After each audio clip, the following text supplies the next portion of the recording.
Good afternoon guys. Afternoon pa ba ngayon? Kasi time to 5. Good evening. Wala pa naman good evening dahil ang good evening alas 6. Good afternoon sa inyong lahat guys. Narito si Inday Bikay. Mag-share lang ako sa aking naramdaman ngayon. Ayan yung mga alaga ko guys. Tingnan nyo guys. Kanya-kanya silang ano yun guys, naliligo sila. Kanya-kanya silang ano guys, oh. Dila-dila sa katawan. Tapos yung isa kong alaga, nagtampo sa ilalim. Alaga kong dog fit.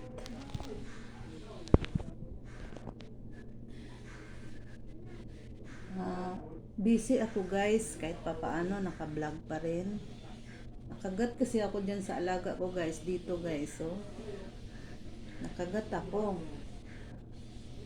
Ngayon, nagpa-inject ako sa government, sa health center. Isang beses lang sila nag-inject guys. Kailangan talaga mag-inject kapag nakagat ng hayop. Pang-apat pa naman na session ng turok, tapos may anti-tetano. Tapos nasa private ako guys, nagpa-inject 600 kada tusok. Kanina schedule ko pangalawa, tapos sa Monday pangatlo. Ang hirap ng buhay guys. Wala na nga nag-intriga sa aking pera, nakagat pa ako. Itong mayroon akong diskarte guys, itong tindahan ko, oh. Unting tindahan. Yan ang diskarte ko ngayon guys. Imbes kay walang kwarta, nakagat pa. Ang hirap mag-isa guys, sa totoo lang. Ang hirap.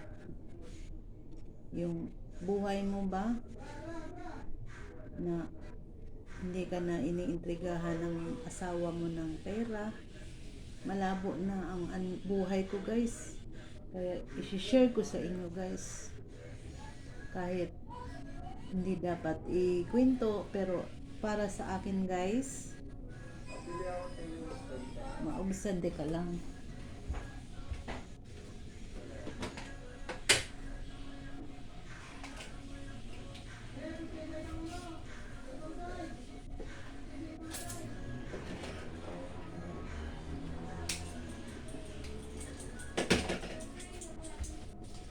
Maubsan ng aking guys, stress. Wala akong masumbungan guys. Wala na akong kamag-anak na close. Yung anak kong babae, malayo sa akin guys. Mula nung nag-asawa siya sa akin, bihira na nga lang siya nagbisita. Yung isa ko ring anak nag-aaral, medyo yun lang ang kausap ko guys. Wala akong kausap dito sa loob ng bahay, mag-iisa ako. Pero pinaglaban ko pa rin ang sarili ko guys. Dasal lang. Sa totoo guys, nalamig na rin ako sa asawa ko. 1 year na kami hindi nag-uusap, pero nasa loob kami ng bahay. Hanggang pagluluto na lang ako sa kanila dahil sa anak ko. Hindi madali ang buhay ko guys. Wala ka nang magulang, wala ka nang close na kamag-anak dahil nga na-landslide sila. Yun talaga ang ka-close kong kamag-anak guys. Yung dalawa kong tiyahin, napaka-close ko. Parang kapatid ko, talagang tunay yun guys. Nasumbungan ko sa aking problema, kung anong problema ko sa pamilya ko, kakampi ko sila. Mahirap guys. Kaya kayo guys, matuto kayong tumayo sa sarili niyo. Dahil lumaki ako ng hirap ng buhay na walang nagpalaking magulang na tunay. Tapos ngayon, kasi yung asawa ko guys, dati ng babae, di naman siya kagwapuhan. Magaling lang talaga mag uto-uto sa sales talk. Isa siyang security guard. 2 anak namin. Tapos ngayon, kung kailan kami nagkaedad guys, nagloko na naman siya.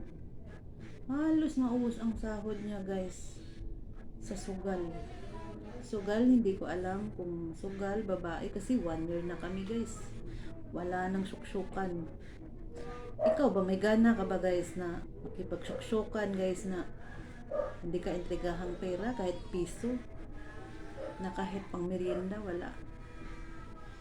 Kaya comment kayo sa baba guys, paki-share, paki-subscribe sa aking YouTube, na sana matulungan nyo ako guys. Nag-iisa na lang talaga ako guys. Minsan guys, umiiyak ako sa gabi. Hanggang dito na lang ako guys, kasi medyo mahaba ng ating vlog. May part 2 ulit tayo guys. Thank you guys for watching. Bye bye. Ingat kayo lahat.